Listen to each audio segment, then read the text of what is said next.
आधुनिक समय में भूत प्रेत अंधविश्वास के प्रतीक के रूप में देखे जाते हैं, पर कुछ लोग ऐसे भी हैं जो भूत प्रेतों के अस्तित्व को नकार नहीं सकते। कुछ लोग पढ़े लिखे जिन्हें भूत प्रेत पर पूरा विश्वास होता है, वे भी इन आत्माओं के अस्तित्व को नकार जाते हैं, क्योंकि उनको पता है कि अगर वे किसी से इन बातों का जिक्र किए तो सामने वाला भी, चाहे भले इन बातों को मानता हो, पर वह यही बोलेगा, पढ़े लिखे होने के बाद भी आप ये कैसी बातें कर रहे हैं। और इस प्रश्न का उत्तर देने और लोगों के सामने अपने को गंवारू समझे जाने से बचने के लिए लोग इन बातों का जिक्र करने से बचते हैं। मैं आज यहाँ दो वृतांत का वर्णन करूंगा, जिसको सुनने पढ़ने के बाद आपको क्या लगता है अवश्य बताएं। खैर, मैं भी तो भूत प्रेत को नहीं मानता, पर कभी कभी कुछ ऐसी घटनाएं घट जाती हैं कि भूत प्रेत के अस्तित्व को नकारना बनावटी लगता है। बात कोई 15-16 साल पहले की है। मैं जिस जगह पर काम करता था वहीं पास में एक फ्लैट किराए पर लिया था। इस फ्लैट में मैं अकेले रहता था, हाँ, पर कभी कभी कोई मित्र संबंधी आदि भी आते रहते थे। इस फ्लैट में एक बड़ा सा हॉल था और इसी हॉल से संबंध एक बाथरूम और रसोई घर। एक छोटे से परिवार के लिए यह फ्लैट बहुत ही अच्छा था, और सबसे खास बात इस फ्लैट की यह थी कि यह पूरी तरह से खुला खुला था। मैं आपको बता दूं कि इस फ्लैट का हॉल बहुत बड़ा था और इसके पिछले छोर पर शीशे जड़ित दरवाजे लगे थे जिसे आप आसानी से खोल सकते थे। पर मैं इस हॉल के पिछले भाग को बहुत कम ही खोलता था, क्योंकि कभी कभी भूलवश अगर यह खुला रह गया तो बंदर आदि आसानी से घर में आ जाते थे और बहुत सारा सामान इधर उधर कर देते हैं। आप सोच रहे होंगे कि बंदर आदि कहां से आते होंगे, तो मैं आप लोगों को बताना भूल गया कि यह हमारी बिल्डिंग एकदम से एक सुनसान किनारे पर थी और इसके अगल बगल में बहुत सारे पेड़ पौधे, जंगली झाड़ियां आदि थीं। अपने फ्लैट में से नीचे झांकने पर सांप आदि जानवरों के दर्शन आम बात थी। एक दिन शाम के समय मेरे गांव का ही एक लड़का, जो उसी शहर में किसी दूसरी कंपनी में काम करता था, मुझसे मिलने आया। मैंने उससे कहा कि आज तुम यहीं रुक जाओ और सुबह यहीं से ड्यूटी चले जाना।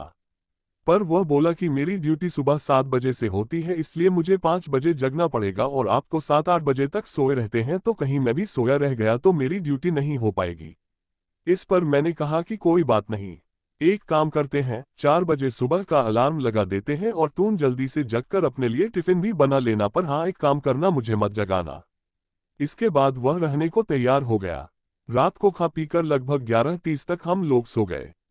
हम दोनों हाल में ही सोए थे। मैं खाट पर सोया था और वह लड़का लगभग मेरे से 2 मीटर की दूरी पर चटाई बिछाकर नीचे ही सोया था।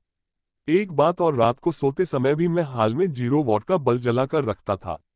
अचानक लगभग रात के 2 बजे मेरी नींद खुली।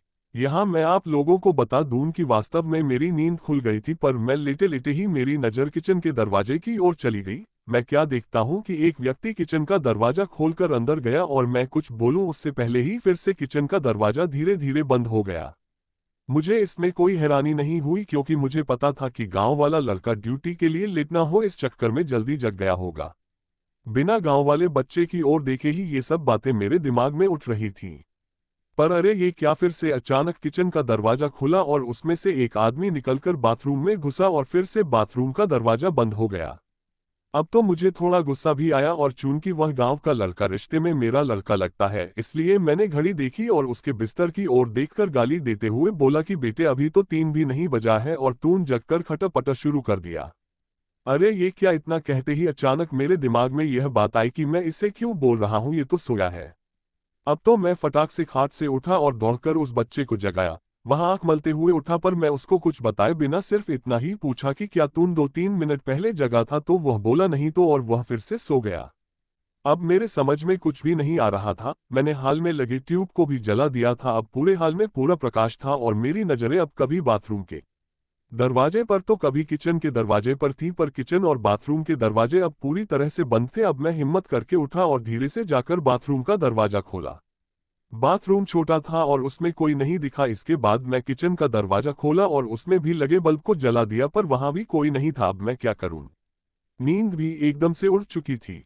इस घटना का जिक्र मैंने किसी से नहीं किया। मुझे लगा यह मेरा वहम था, और अगर किसी को बताऊंगा तो कोई मेरे रूम में भी शायद आने में डरने लगे।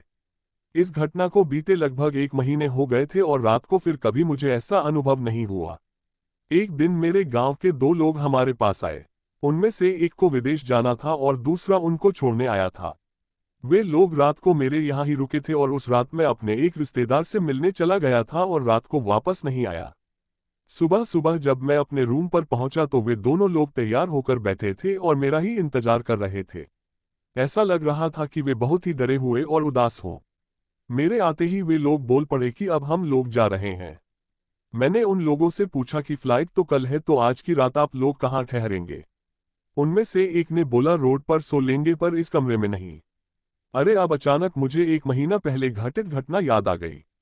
मैंने सोचा तो क्या इन लोगों ने भी इस फ्लैट में किसी अजनबी आत्मा को देखा? मैंने उन लोगों से पूछा कि आखिर बात क्या हुई, तो उनमें से एक ने कहा कि रात को कोई व्यक्ति आकर मुझे जगाया और बोला कि कंपनी में चलते हैं।